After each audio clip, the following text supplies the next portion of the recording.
Hello guys, welcome to my new tutorial series. I'm Kavindra, Computer Science and Technology undergraduate in OLS University of Sri Lanka. In this video, I am going to talk about simulated tools that can be used for logic gate based implementations. So let's go to the video.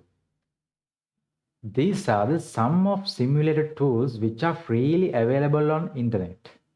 Using these tools, we can easily design logic gates, and after design complex logic gates, we can easily get truth table, sum of product, and product of sum. Likewise, those have a lot of features. Within these tools, my favorite one is Logisim.